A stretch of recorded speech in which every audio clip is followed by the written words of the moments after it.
The Bible is viewed as one of the most controversial books ever written throughout history. Many believe it has been edited and changed by certain groups of people with an evil agenda to enslave mankind. It's also believed that most of the stories are copied from ancient Sumerian tablets and Egyptian hieroglyphics, with so much proof it can backdate to the Anunnaki, they who came from heaven unto earth. The biggest problem with the Bible is that there's so many angles of approaching how to learn such mystical writings.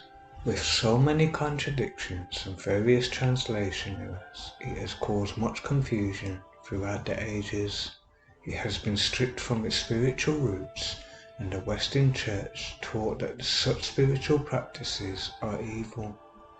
The best way for me personally is to describe the Bible is that it's a washed down version from the original Sumerian tablets, as many books such as the Book of Enoch and Jasper and so many more has been removed. Throughout the ages it has caused wars and separations, as the book does contain a lot of truths. It mentions aliens, esoteric knowledge, allegories with past and future events. There is so much wisdom and great spiritual knowledge to obtain here, but one must have great understanding of how the book has been coded.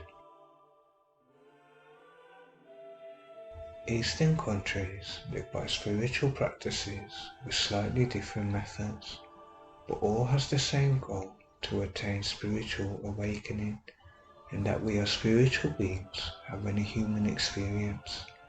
As Native Americans stated that their early ancestors was visited by serpent birds, they taught them many great wonders of the universe, and they expressed such knowledge and wisdom by living in tune with nature. China has a heavy influence on Buddhism. Training the mind through meditation, the main goal is to in tune and clean the inner temple, feeling complete bliss and having control over the calmer mind, while disciplining the mind by not having earthly desires and put an end to the rebirth of suffering. India has Hinduism, where the main goal is to outgrow the calmer mind and detach from feelings and perceptions which we love to indulge within this worldly life.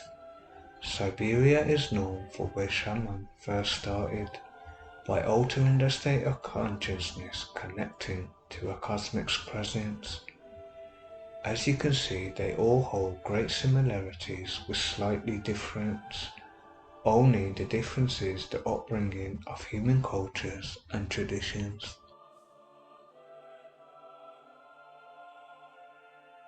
The serpent is seen to be found within Eastern cultures, viewed as healing and great wisdom. It's also known for rebirth, transformation and immortality. The more you research, such as Sumerian tablets, Hopi Americans, Africa and Australia, they all have similar creation stories, which represents the snake who gave birth to the world with all natural resources. India and China share the same creation stories that serpents brought mud figures to life. Most likely this represents us as humans. Looking at Greek cosmological myths, the snake created all walks of life. The Ouroboros is a snake symbol dating back to the 14th century of ancient Egypt. Also it's found through ancient Western cultures, as it was known for a magical tradition.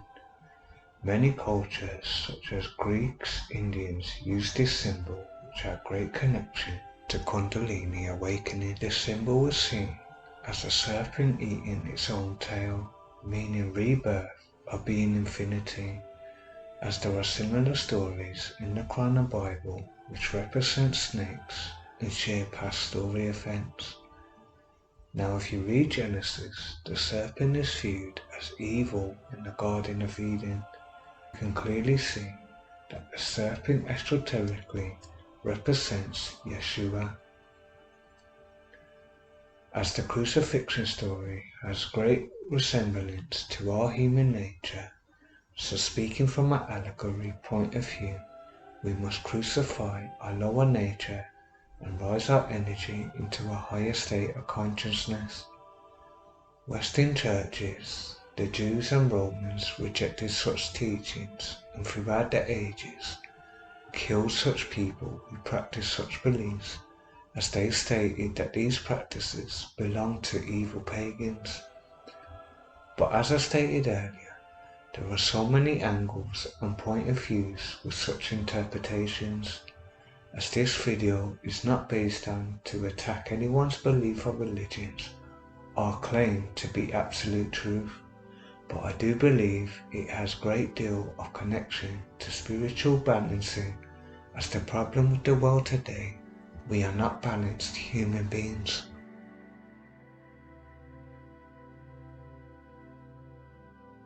Kundalini is a serpent energy that flows up your spine until it reaches the crown chakra. There are 7 chakras along your 33 vertebrae. Each chakra the serpent will pierce and flow up your spine. It will then reach the pineal gland, which then becomes fully awakened. By disciplining certain aspects, you will outgrow your lower nature and form a new sense of consciousness. This will take place just like Yeshua spoke of being reborn. At first, you will heal yourself and then have great compassion to help and serve others, just as Yeshua stated in Matthew and Jacob that the pineal gland, known as the third eye, is the seed of the human body.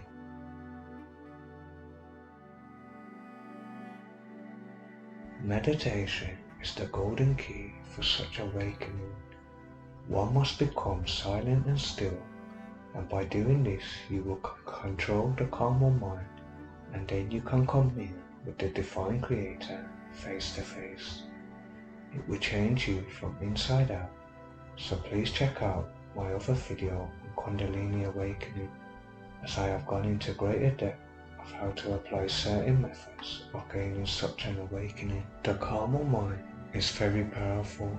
Our undisciplined mind leads to all kinds of desires and wickedness.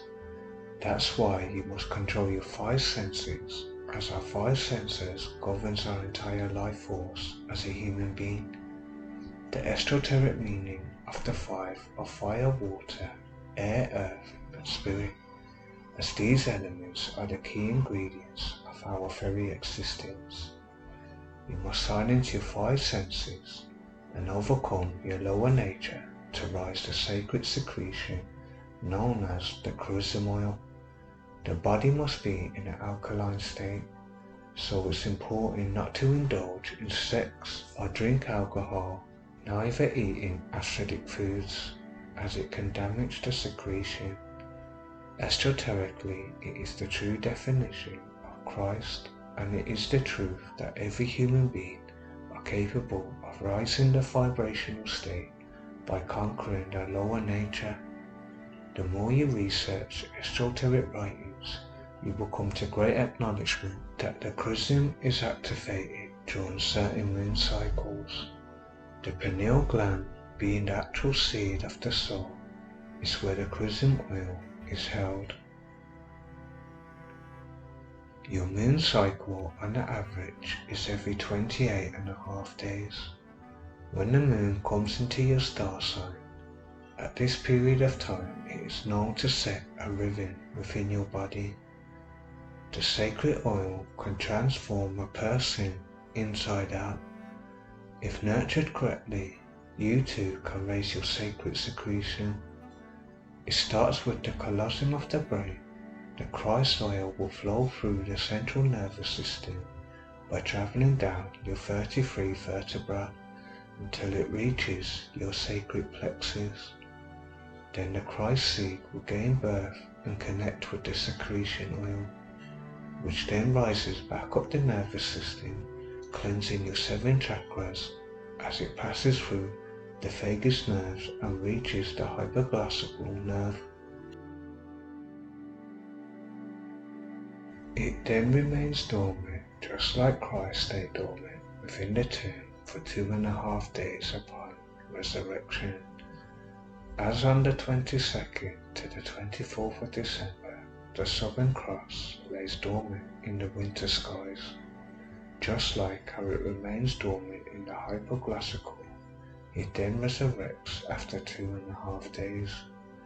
As it rises, it will reach the pituitary and the pineal gland, and the serotonin and the DMT begins its journey, meaning you are crucifying your 5 senses and are giving birth to a new form of consciousness, known as the Christ consciousness.